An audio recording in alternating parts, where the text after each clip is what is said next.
ಶುಭೋದಯ, ನಮಸ್ಕಾರ, welcome to Yoyo Kannada. ಅತ್ತ ಜನಾರ್ದನ್ ರೆಡ್ಡಿ ಜೊತೆ ಇದ್ದ ಗಾಢವಾದ ಸ್ನೇಹ ಕಮರಿದೆ. ಇತ್ತ ರಮೇಶ್ ಜಾರಕಿಹೊಳಿ ಜೊತೆ ಶ್ರೀರಾಮುಲು ಸ್ನೇಹದ ನಂಟು ಚಿಗುರುಗೊಂಡಿದೆ. ಶಾಸಕ ಗಾಲಿ ಜನಾರ್ದನ್ ರೆಡ್ಡಿ ಜೊತೆಗಿನ ಭಿನ್ನಾಭಿಪ್ರಾಯ ಹೊರಬಿದ್ದ ಬೆನ್ನಲ್ಲೇ ಮಾಜಿ ಸಚಿವರಾದ ಬಿ ಶ್ರೀರಾಮುಲು ಅವರು ತಮ್ಮ ಫ್ರೆಂಡ್ಶಿಪ್ಗೆ ಫುಲ್ ಸ್ಟಾಪ್ ಇಡೋ ಮೂಲಕ ಸಂಚಲನ ಮೂಡಿಸಿದ್ದಾರೆ. ಇನ್ನು ಈಗಾಗಲೇ ಕೇಸರಿ ಪಡೆಯಲ್ಲಿನ ಬಣ ಬಡಿದಾಟ ಕಿಚ್ಚು ಹೊಗೆ ಆಡುತ್ತಲೇ ಇದೆ. ಹೀಗಾಗಿ ಮನಸ್ತಾಪಗಳಿಂದ ದೂರ ಉಳಿಯುವವರಿಗಾಗಿ ಕಾದು ಕುಳಿತಿರುವ ಈ ಟೀಮ್ಗಳು ಇಂಥವರಿಗೆ ಸ್ವಾಗತವನ್ನ ನೀಡುತ್ತಿವೆ. ಹಾಗಾದ್ರೆ ಈಗ ಪಕ್ಷದಿಂದ ದೂರ ಸರಿಯಲೇಬೇಕು ಎಂದುಕೊಂಡಿದ್ದ ಶ್ರೀರಾಮುಲು ನಡೆಯಲ್ಲಿ ಏನೇನು ಪರಿಣಾಮಗಳಿವೆ ಎನ್ನುವುದನ್ನ ನೋಡೋಣ. ಬಿಜೆಪಿಯಲ್ಲಿ ಬಣ ಬಡಿದಾಟ ಸದ್ಯಕ್ಕೆ ತಿಳಿಯಾಗುವ ಸಾಧ್ಯತೆಗಳು ಕಡಿಮೆ ಆಗಿವೆ. ಹೀಗಿರುವಾಗ ಗುಂಪು ಕಟ್ಟಿಕೊಂಡು ಕುಳಿತವರ ಲಿಸ್ಟ್ ಕೂಡ ದೊಡ್ಡದಾಗುತ್ತಾ ಇದೆ. ಇದೇ ಹೊತ್ತಲ್ಲಿ ಜನಾರ್ದನ್ ರೆಡ್ಡಿ ಹಾಗೂ ಶ್ರೀರಾಮುಲು ಮತ್ತೆ ಬಿರುಕುಂಟಾಗಿದ್ದು ತಿಳಿದೇ ಇದೆ. ಆದ್ರೆ ಈಗ ಬಿ ಶ್ರೀರಾಮುಲು ಮತ್ತು ರಮೇಶ್ ಜಾರಕಿಹೊಳಿ ಅವರ ಮಧ್ಯೆ ಇದ್ದ ಮನಸ್ತಾಪಗಳಿಗೆ ಬ್ರೇಕ್ ಇಟ್ಟು ಮತ್ತೆ ಒಂದಾಗಿರೋದು ಅಚ್ಚರಿ ಮೂಡಿಸಿದೆ. ಕೋರ್ ಕಮಿಟಿ ಸಭೆಯಲ್ಲಿ ಆದ ಬೆಳವಣಿಗೆಯ ತಕ್ಷಣ ಕಾರ್ಯಪ್ರವೃತ್ತರಾದ ಯತ್ನಾಳ್ ಬಣದ ಮುಖಂಡರು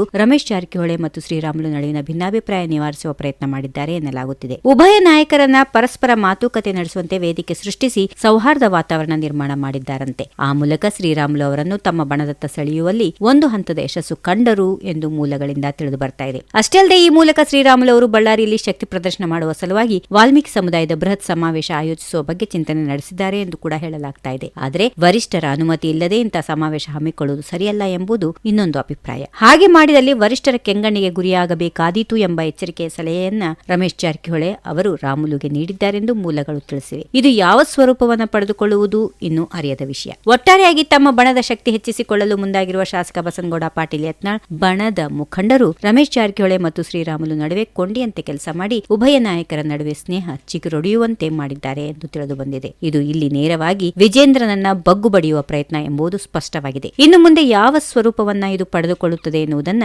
ಮುಂದಿನ ಹಂತದ ಅಪ್ಡೇಟ್ನಲ್ಲಿ ಕಾದ್ ನೋಡೋಣ. If you like this video, ಬೇಗ ಲೈಕ್ ಮಾಡಿ, ಕಾಮೆಂಟ್ ಮಾಡಿ, ಶೇರ್ ಮಾಡಿ ಹಾಗೂ ಯೋಯೋ ಟಿವಿ ಕನ್ನಡವನ್ನು ಸಬ್ಸ್ಕ್ರೈಬ್ ಮಾಡಿ.